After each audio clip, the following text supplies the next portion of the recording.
Não, eu driblei o zagueiro, driblei o goleiro, ele me derrubou, o juiz não deu. Aí eu levantei e... Esportes. Como vivemos na pátria de chuteiras, é sempre importante lembrarmos momentos gloriosos do nosso futebol. Hoje, o assunto é o 1000º gol de Pelé, marcado há mais de 40 anos no Maracanã. Na ocasião, o rei defendia o Santos e o adversário era o Vasco da Gama. Nosso Felipe Reis esteve em um estádio de futebol para relembrar esse fato histórico com mais detalhes. Pelé marcou seu 1000º gol no estádio Mário Filho no dia 19 de novembro de 1969. O que eu acho incrível e, sobretudo, indesculpável é que alguém, vivo ou morto, pudesse ficar indiferente à mais linda festa do futebol em todos os tempos.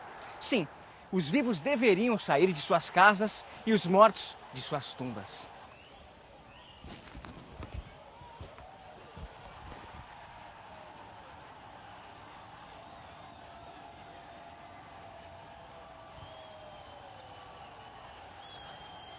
Muitos lamentam que o gol tenha sido de pênalti. Meu Deus! Mas e daí? Na sua penetração fulminante, tinha batido toda a defesa adversária. Ia entrar com bola e tudo, e sofreu o pênalti. Pelé não queria cobrar, mas seus companheiros fizeram uma greve linda contra o pênalti. Ninguém tocaria na bola. Então, 100.000 pessoas na gigantesca cadência coral começaram a exigir: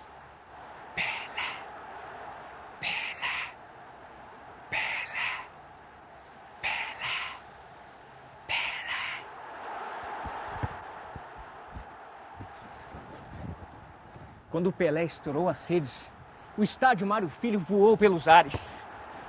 Desde Pero Vaz de Caminha, nenhum brasileiro recebera apoteose tamanha. Naquele momento, éramos todos brasileiros como nunca. Apaixonadamente brasileiros. Pelé, gostem ou não, é o rei do futebol. Aquele lance foi fantástico. Aquela calma, frieza.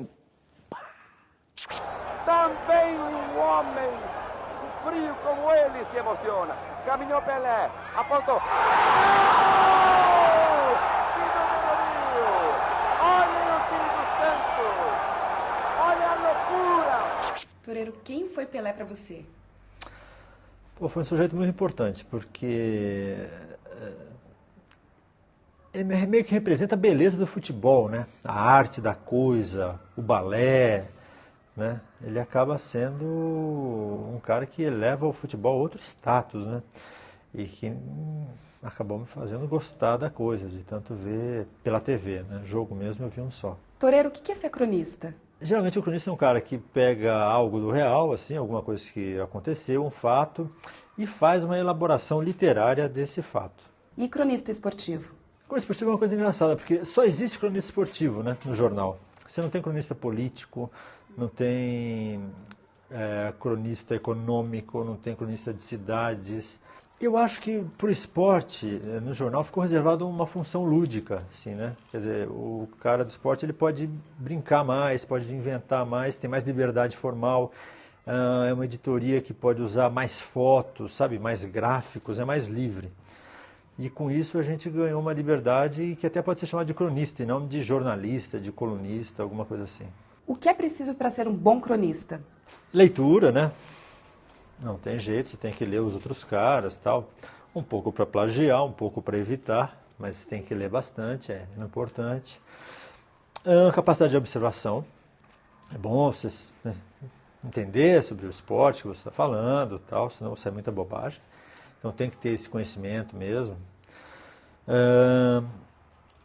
E uma certa capacidade literária, assim. Acho que você tem que conseguir ver o esporte de um jeito diferente, achar o ângulo que não foi visto, falar de um personagem que não é o mais óbvio, o principal, sabe, de um cara secundário às vezes, e achar um outro jeito de contar. O cronista ele tem que dar mais uma volta no parafuso, assim, sabe, ele tem que conseguir não fazer o caminho reto, você tem que achar uma curva diferente. O professor Antônio Cândido afirma que a crônica não é um gênero maior. E continua: graças a Deus, porque sendo assim, ela fica perto de nós. É isso mesmo? A crônica aproxima o texto dos leitores? Eu acho que é e não é. Quer dizer, a Acho que a crônica aproxima o texto do leitor, porque traz uma coisa da vida dele, uma coisa ali com a qual ele convive sempre e tal, como um jogo de futebol, por exemplo, e que aconteceu, e que é uma experiência em comum, então por isso se aproxima. Mas acho que eu discordo da primeira parte, assim, de que um gênero maior é mais distante do leitor. Sabe, um romance não fica mais distante. Às vezes é até o contrário, ele fica mais perto por mais tempo e você tem mais lembrança de um romance do que de uma crônica. Acho que anos depois que lê cada uma delas. Então, só discordo da primeira metade, o resto eu concordo totalmente. Para você, Toureiro, quais os limites entre ficção e realidade na crônica? Eu nunca sei se é o jogo que eu vi, meio que eu imaginei aquilo que aconteceu, sabe? Mas para a crônica acontecer, ela precisa ter algum elemento de realidade? Ela tem que ter um pouquinho, né? Mas tem que misturar mesmo, acho. Acho que a crônica nasce dessa mistura aí. E você sabe dizer se a crônica é jornalismo ou ficção, literatura? Ou literatura? Não sei.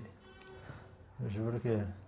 Tinha que inventar uma palavra nova, assim, tipo jornaliteratura, né? Ou literalismo, alguma coisa assim. Porque ela fica bem no meio do caminho. Você sempre usa de sentimento para escrever as suas crônicas? Não, é raro. Eu uso muito mais humor. Eu tenho um certo pudor em usar o sentimento, assim, sabe? Uma coisa mais derramada e tal. Eu estou sempre com o freio de mão puxado nesse sentido. Mas nessa vez não. E aí faz muito mais sucesso, né? Quais são seus cronistas favoritos? Eu acho que o Nelson Rodrigues ganha longe, né, dos outros. Ele transformou o futebol numa coisa épica, assim. Ele não é o romântico, ele é épico, é tudo grandioso, né? Qualquer Arapiraca contra Arapironga vira um jogo espetacular, cheio de heróis e vilões e destinos trágicos e dramas, né? É espetacular. A primeira vez que eu vi Pelé foi justamente no último jogo dele pelo Santos. Essa é a única vez que eu vi ao vivo, né? Aí eu fiz um textinho que se chama O Dia em que Virei Santista. Uma noite, meu pai mandou que eu me arrumasse porque ele ia me levar até Vila Belmiro.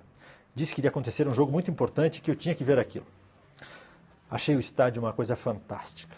Nunca tinha visto tanta gente junto. Nem tantas bandeiras, nem tantas luzes. Era uma mistura de música, fogos de artifício e gritaria. Uma coisa selvagem e linda ao mesmo tempo. De toda aquela festa eu tinha gostado muito. Já o jogo não estava sendo grande coisa. Mas aí, de repente, um dos jogadores do Santos se ajoelhou no meio-campo e houve um instante de silêncio, como se ninguém acreditasse no que via. Logo depois, os torcedores ficaram de pé e começaram a bater palmas. O jogador abriu os braços e virou-se de joelhos para os 4 lados do estádio. Olhei para trás e vi que todo mundo estava chorando. Pior, olhei para o lado e vi que meu pai estava chorando. Meu pai chorando? Aquilo era uma coisa que eu nunca tinha visto na vida, nem visto nem imaginado.